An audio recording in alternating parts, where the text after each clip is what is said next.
My book is called Cool It. It was written by Bjorn and Lomborg. And my book was centered on two major arguments. Lomborg argues that many of the actions towards global warming are too expensive and are having little effect on our environment. In his book, Lomborg presents less expensive and more elaborate strategies that can help our society and environment, basically saving us money and making better effort towards global warming rather than just investing in big projects that are having little impact.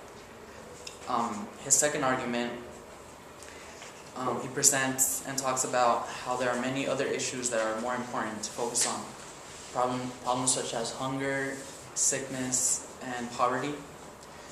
These problems, we should be taking care of them instead of focusing on global warming, because they will help us right now in the present rather than in the far future that we might not even be able to make it to. Lomborg explains that if we work hard on issues like these, we would actually be saving many lives and have a higher chance of success rather than fighting global warming and using a whole lot of money.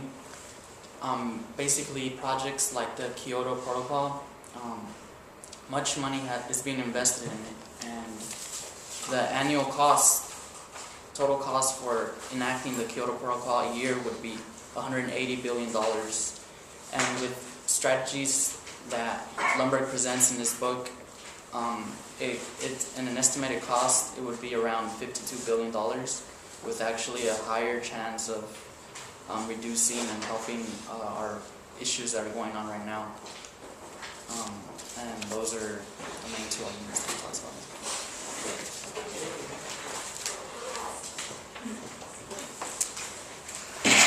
My name is Jessica Harris, and my book is The Death Penalty and the Current Controversies in America, written by Hugo Bedau.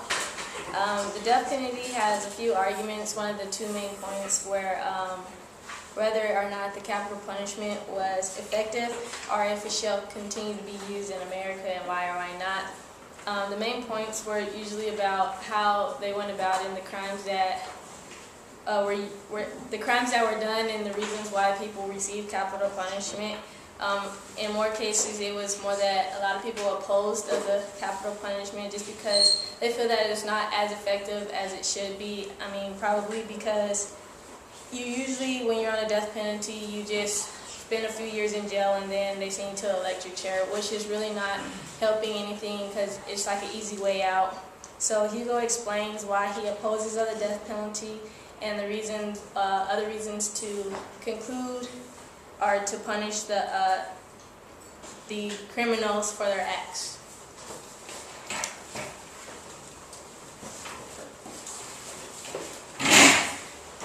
My name is Wharry. The book I read was 30 Little Secrets. It was written by Larry Sabato and Glenn Simpson.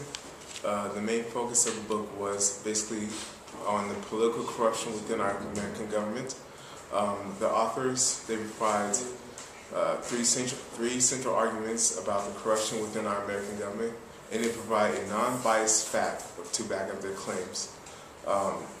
Basically, they provide their information. They don't give a biased opinion. They state the facts. They backed up the information with quotes and polls. They took a poll at the beginning of the book, and they stated that most Americans cannot trust the American government, which was a problem that they saw that they needed to fix. Throughout the book, I read that many of the Americans who do believe in these politics, they vote for them, but they do not deliver what they promise. The book, however, goes in the first part that how politics use their power to abuse it, or they say they have good intentions at first, but then they end up failing on their word.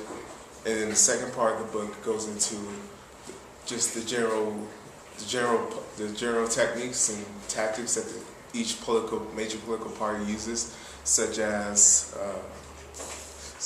phone sleeves, buying minority votes. And then the last part of the book was very interesting because the authors provide their information, their input about what they believe will help reform this system of our government. And basically, they provide their own details. But it was interesting because, so that's basically what the book was about. It was very detailed and didn't have a biased opinion about it.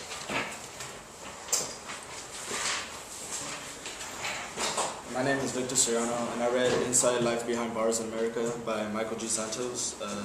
The two main purposes for Michael Santos' work is first is to provide prisoners to voice their viewpoints, and second is to create and complete a thorough review of the environment inside of a prison for Americans. The story of American prisons in the early 21st century is the story that Santos tells. He tells the story through the voices and experiences of men that he is in prison with. Santos uses a variety of methods for his research.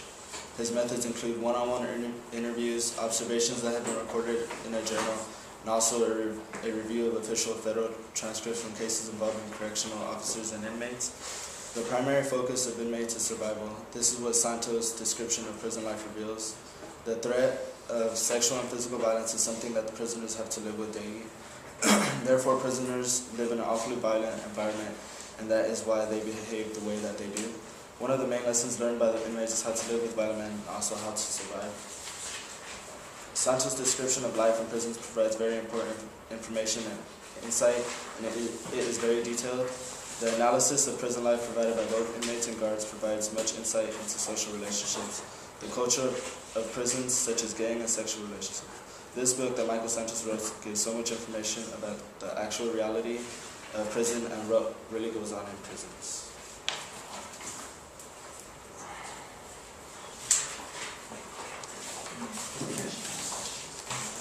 I read the book The 10,000-Year Explosion by Gregory, Cochran, and Henry Harpending, two fellow anthropists and geneticists with background in physics. They try to present a new theory of evolution of human evolution, suggesting that the modern man has changed in the last 10,000 years, and this is due to the fact that maybe there was a possible interbreeding with Homo sapiens and Neanderthals, providing new genes, new useful genes that would allow the Homo sapiens to go into agriculture and new civilization, which would also cause more changes into the human genome. It's a very interesting book because it does present a new theory of evolution, and it provides interesting examples of how two species have come together and have created a better species. They also present examples of genes that we may have in common with the Neanderthals, such as language genes that take a role in speech. I do recommend reading the book if you are interested in a new view of evolution for humans. It might take a couple of rereadings since it does get kind of technical and scientific, and I think it's a good book.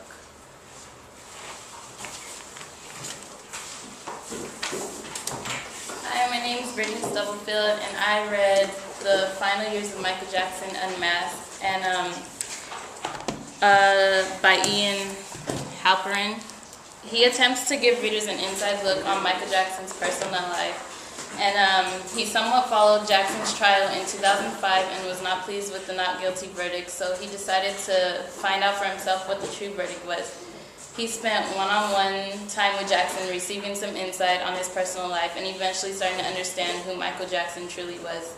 He pieced together information from Jackson and evidence from the trials, and which made him start to believe that maybe Jackson truly was innocent. And with further investigation such as interviewing people who were involved in the trials, Halperin was able to conclude that Michael Jackson was indeed not guilty of any molestation accusations. And one thing that I appreciate about this book is that even though he believed Jackson was guilty of everything he was accused for and wasn't pleased with the verdict, he didn't just let that sit at unease with himself. He went out and found out the truth to put his own mind at ease. And he provides credible evidence that he found through his own personal investigations.